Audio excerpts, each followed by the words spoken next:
Hi, welcome to the physics side. This is Neha Dashora. Hello everyone, आज के video में हम discuss करने वाले हैं kinetic energy of rolling motion. So let us begin.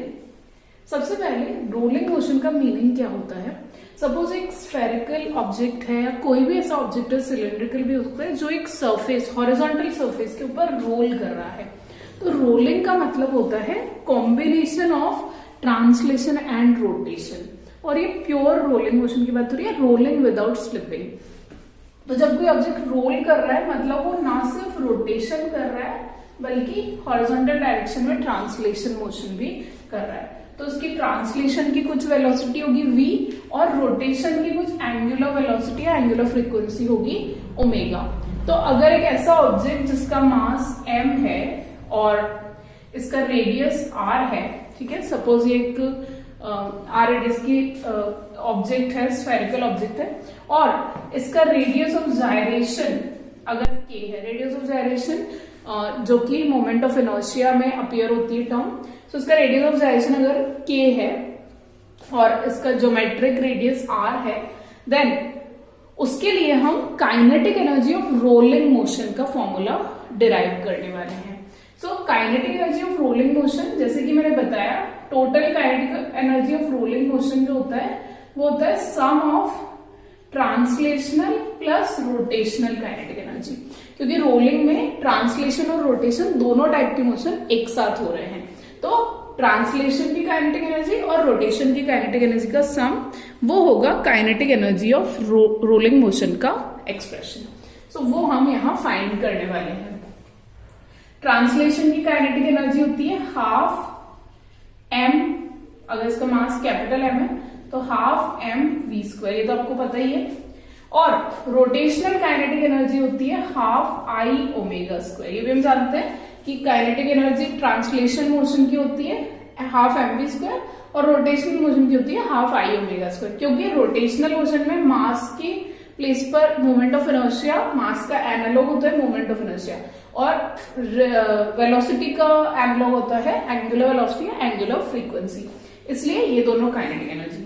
अभी यहाँ अगर रेडियस ऑफ डायरेक्शन k है तो बॉडी का moment of inertia m k square होगा. निश्चित बात है, क्योंकि k का मतलब ही यही होता है under root i by m. So k i is equal to m k square. और ओमेगा जो है वो होता है v बाय r. ठीक है, सो ओमेगा क्या हो गया आपका v बाय r. अभी अगर एक रिंग है तो रिंग के लिए k की वैल्यू r हो जाएगी. इन दैट सिचुएशन हम k को यहाँ r पुट कर देंगे. लेकिन इन जनरल अगर हम निकालते हैं तो फिर k को r नहीं लेंगे, हम इसको k को एज इट इज रहने देंगे और उससे ही डिराइव करेंगे. क्योंकि मैं एक जनरल एक्सप्रेशन किसी भी रोलिंग बॉडी के लिए डिराइव कर रही हूँ. लेकिन अगर स्पेसिफिकली रिंग होती है तो आप k की वैल्यू r पुट कर सकते हो. ओके, लेकिन हमें जनरल एक्सप्रेशन फाइंड करना है तो आगे बढ़ते हैं. ये वैल्यूज हम यहाँ पुट कर देंगे इस इक्वेशन में. देन हमें मिलता है k is equal to half m v square plus half, अभी i की वैल्यू है m k स्क्वायर और ओमेगा की वैल्यू है v बाय r. तो ओमेगा का स्क्वायर करना है हमको, यानी v बाय r का होल स्क्वायर हो गया. फर्दर इसको सॉल्व करेंगे तो हाफ, इन दोनों में से मैं half m v square common ले रही हूं, तो हाफ m v स्क्वायर मैंने कॉमन ले लिया. तो इसमें तो बचेगा 1 और यहाँ हाफ m v स्क्वायर निकालने को मिलता है k square by r square. तो 1 plus k square by r square. ये अगर आपको बॉडी का रेडियस और रेडियस ऑफ जायरेशन और velocity linear velocity of mass दिया हुआ है तो kinetic energy of rotational motion का ये फॉर्मूला हम फाइंड कर सकते हैं. Kinetic energy of rolling motion का ये फॉर्मूला हम फाइंड कर सकते हैं. ठीक है, ये एक्सप्रेशन जो है रोलिंग मोशन की काइनेटिक एनर्जी को बताता है. अब हम एक न्यूमेरिकल प्रॉब्लम सॉल्व करेंगे. इस न्यूमेरिकल प्रॉब्लम में हमें ये दिया हुआ है कि एक आर रेडियस का रोलिंग ऑब्जेक्ट है, इसको एक हॉरिजॉन्टल फोर्स F से पुल किया जा रहा है, जैसा कि मैंने डायग्राम में ड्रॉ किया. इसका मास m है ऑब्जेक्ट का, तो इसको अगर F फोर्स लगाएंगे तो ये सरफेस पर मूव करेगा, रोल करेगा. और इस सरफेस पे अगर फ्रिक्शन स्मॉल एफ इस पे एक्ट कर रहा है, तो जैसे कि हमें पता है ऑब्वियसली फ्रिक्शन जो होता है वो अप्लाइड फोर्स के अपोजिट और कॉन्टेक्ट सरफेसेस के अलोंग एक्ट करता है, opposite to the applied force. तो यहाँ पर या फिर opposite to the direction of displacement act करता है। तो यहाँ पर कैपिटल एफ अप्लाइड फोर्स और small F friction opposite direction में लग रहा है। तो हमें यहाँ पर फ्रिक्शन फोर्स की वैल्यू इस क्वेश्चन में फाइंड करनी कि फ्रिक्शन कितना होगा। ठीक है, तो यहाँ हम लोग स्टार्ट करते हैं और हमें ये गिवन है कि इस बॉडी का मोमेंट ऑफ इनर्शिया आई है। ओके, सो इसको सॉल्व करेंगे। ऑल्सो ये जो रिजिड बॉडी है ये एक रिंग है। ओके, एक रिंग है, इसका रेडियस आर है। साथ ही यहाँ पर हमें गिवन है कि इसका मास m है, मोमेंट ऑफ इनर्शिया i है। तो इस क्वेश्चन को हम सॉल्व करेंगे। सबसे पहले यहाँ पर दो तरह के मोशन हो रहे हैं, ट्रांसलेशन और रोटेशन। जैसे कि मैंने अभी आपको स्टार्टिंग में रोलिंग मोशन की डेफिनेशन बताई थी। रोलिंग मोशन का मतलब होता है ट्रांसलेशन और रोटेशनल मोशन का कॉम्बिनेशन। तो यहाँ पर क्या हो रहा है, ट्रांसलेशनल मोशन है, मतलब कोई नेट फोर्स लग रहा है इसलिए ट्रांसलेशनल एक्सेलरेशन होगा। और देन एक एंगुलर एक्सेलरेशन भी है, यानी रोटेशनल एक्सेलरेशन। इसका मतलब एक टॉर्क भी यहाँ पर एक्ट कर रहा है। ठीक है, तो पहले हम ट्रांसलेशन के बारे में बात करेंगे। ट्रांसलेशन में एक फोर्स लग रहा है F और उसके अपोजिट लग रहा है माइनस F। तो नेट फोर्स हो गया F माइनस F, क्योंकि अपोजिट फोर्स है तो उनका रिजल्टेंट F माइनस F होगा। और नेट फोर्स जो होगा वो मास इंटू एक्सेलरेशन के बराबर होगा, F is equal to ma। ये हो गई एक इक्वेशन। साथ ही यहाँ पर टॉर्क लग रहा है। अब टॉर्क क्या हो रहा है, इन दोनों फोर्सेस का टॉर्क है, फोर्स अप्लाइड फोर्स का भी और फ्रिक्शन का भी। लेकिन दोनों के टॉर्क का जो डायरेक्शन है वो इस तरह से है कि जो आपका रिंग है उसका रोलिंग या रोटेशन एक सेम डायरेक्शन में हो, यानी दोनों टॉर्क आपस में ऐड होके इसको रोटेशनल मोशन करा रहे हैं। यानी कि जो टॉर्क है एफ आर, टॉर्क होता है आर क्रॉस एफ, तो उसका मैग्नीट्यूड आर इंटू एफ होगा। और दूसरा टॉर्क स्मॉल एफ आर, ये दोनों सेम डायरेक्शन में लग रहे हैं इसलिए दोनों ऐड हो जाएंगे। और आपको पता है ये टॉर्क का फॉर्मूला आई अल्फा होता है। ये भी एनालॉजी है कि F is equal to M है, उसका रोटेशनल एनालॉग आई अल्फा। तो टॉर्क हो जाएगा आई अल्फा। यहाँ अल्फा होता है द एंगुलर एक्सेलरेशन। ठीक है, अभी क्योंकि ये रिंग है तो रिंग का moment of inertia M R square होगा।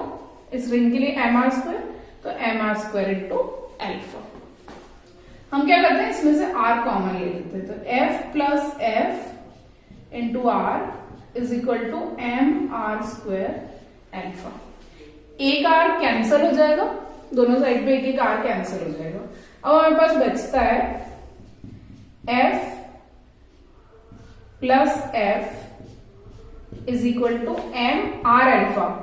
आर अल्फा को हम ए लिख सकते हैं, लीनियर एक्सेलरेशन। तो एक होता है एंगुलर एक्सेलरेशन अल्फा और एक होता है लीनियर या ट्रांसलेशनल एक्सेलरेशन ए। तो ए और अल्फा का यही रिलेशन होता है, R alpha is equal to A या A is equal to R alpha.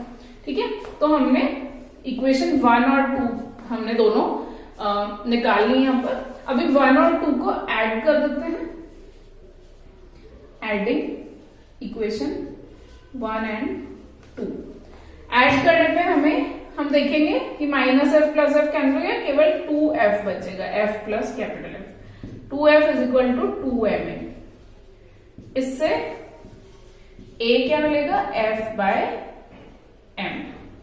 अब ये a की वैल्यू हम अगर यहां पुट कर दें तो हम फ्रिक्शन फोर्स निकाल सकते हैं। तो f minus F is equal to m और a की वैल्यू f बाय m से हम कैंसिल, इधर f से f कैंसिल, हमें मिलता है फ्रिक्शन इज इक्वल टू 0। यानी यहाँ फ्रिक्शन फोर्स की वैल्यू 0 है।